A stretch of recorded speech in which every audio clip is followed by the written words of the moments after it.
Hi, this is Michael Orl from MobileBurn.com, and this is the Nokia Lumia 800. It is the company's first Windows 7.5 smartphone. It's an absolute stunner. It features a 3.7-inch clear black AMOLED display and a 1.4 gigahertz processor.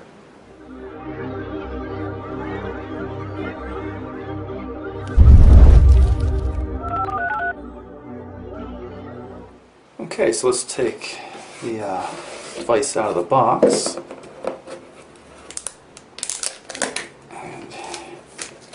Here it is. It's absolutely gorgeous hardware. It's carved out of a single piece of polycarbonate.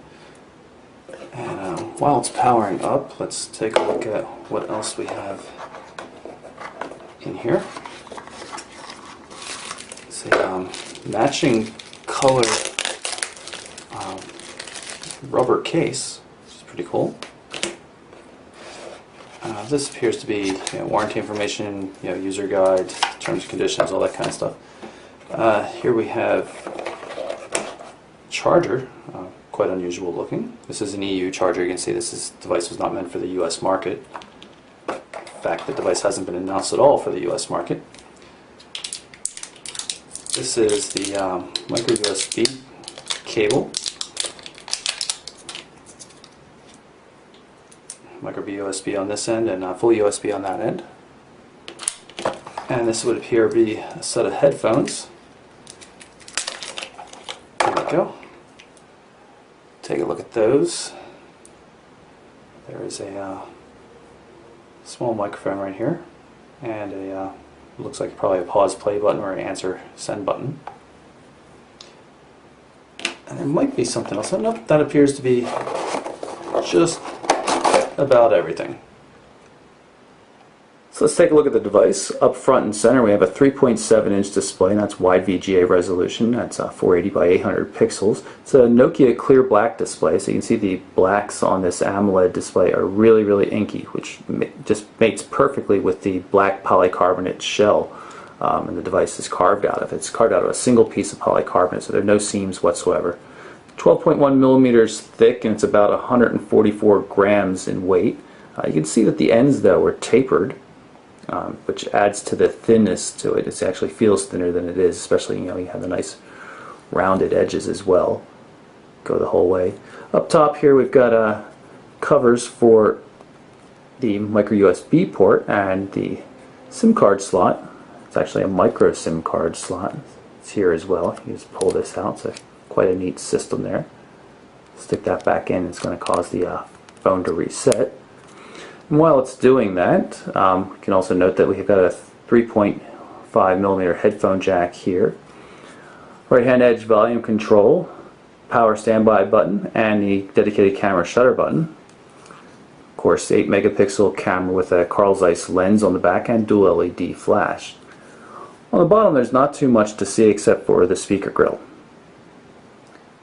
And while the device is powering up, you can probably see the warped reflections here, and that's because the glass over top of the screen is curved, which makes it blend nicely in here. It's just really fantastic. You also note that we've got the 3 touch sensitive controls down the bottom. We've got back, the Windows key, and of course search. I've slipped on the included rubber case. You can see it barely changes the look of the device. The fit is so tight. It just looks really like you don't have the rubber case on at all, except I can guarantee it's much more impact resistant than it was without the case. It just still really looks nice. And just to make it a little bit easier for you to see where the display begins and ends, I'm going to change the background color of the theme so you can see the full dimensions of the display. Definitely looks better when you're running it in black though. Jump back to the start menu and you can see all the tiles. All the tiles can be rearranged to suit. That little button there will take you into the main menu. You can also just swipe over. No way to change the layout of the menu though. It's a long list no matter how many applications you might have in it. Cool thing is though, you can uninstall just about anything that the carrier or the manufacturer might add. The Lumia 800 is powered by a 1.4 gigahertz Qualcomm Snapdragon processor, and it seems really, really snappy. Everything seems to just cruise along very, very smoothly. It's got 512 megabytes, a half gig of application RAM, and it has 16 gigabytes of storage internal. There's no micro SD card slot for expansion though. It's just something that a Windows Phone just really doesn't support well. In terms of connectivity, this is an HSPA device. It's capable of download speeds as much as 14.4 megabits per second or uploads of 5.76 megabits per second. Theoretical, it depends of course on the network you're connected to. Also has Wi-Fi 802.11b, G, and N support. Bluetooth as well. Go through some of the settings here. Notice how smoothly everything goes. It's iPhone-like in that regard. It's much smoother than you'll see on Android.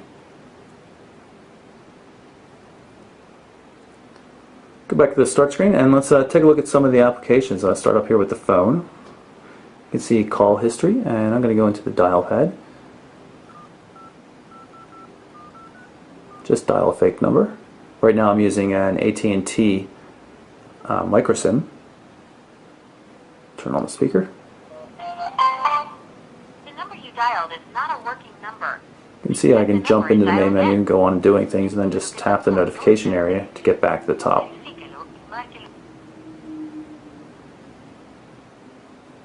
Messaging. Got a couple of threads here. We go into this one since it's a number of messages so you can see what it looks like. You have the ability to switch between text messaging, Windows Live messaging, and Facebook chat all just in one thing, just as you would do, say, in WebOS. So you just switch between one system to another and maintain the same threading. It's pretty cool. Everything uses the same color, the accent color. This is the Nokia blue accent color set in the theme, but you can see different shades of it. The keyboard in Windows Phone 7.5 Mango is absolutely fantastic. I'm a swipe user on Android, but this is as good as it gets, in my opinion, for regular input. It's a little hard to do from behind a camera, but this works really well.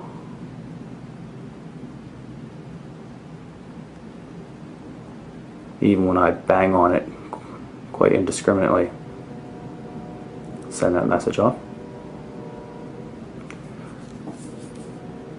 Landscape mode support as well, but when the keyboard's in landscape mode you really don't have much area left to see.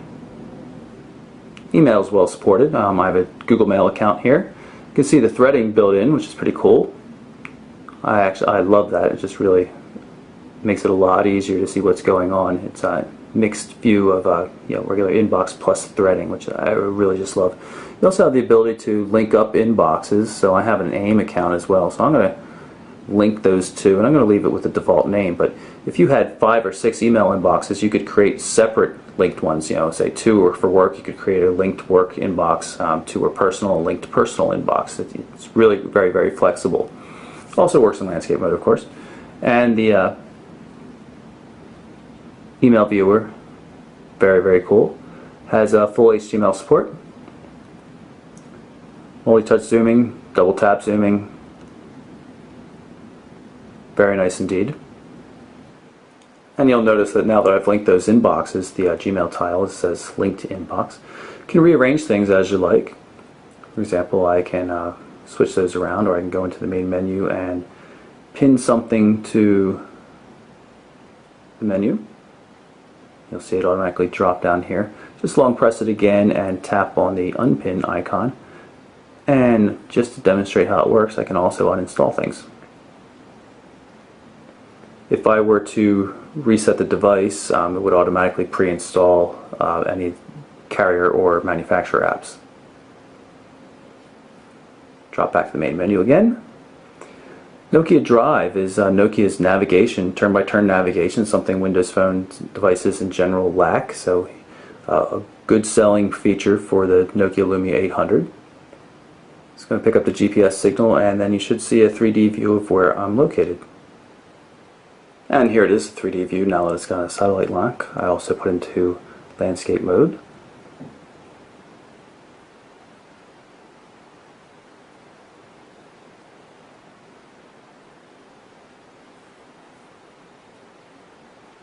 Some quick settings. 2D view is also accessible. And you can change day and night modes. Somewhat related, we have Nokia Maps as well. This application is in beta.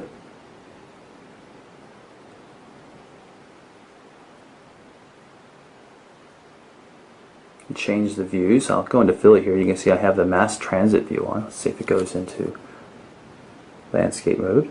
And Bing Maps never did either, so it's kind of unusual. It could be some sort of hybrid between the two. It seems to load the areas in that nice blurred in view the same way. So let's go to satellite view for a second. And there it is. And I'm going to see if I can turn off the public transport. Nope, just switches to it. No hybrid views.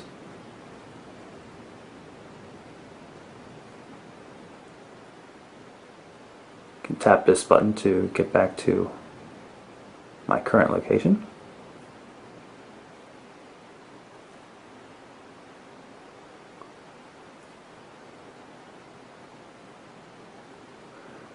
Right now it's looking up places in the area. You can see there's going to be some restaurants and shopping, things like that. Tap on one of those. There's Kohl's, hotel, restaurants.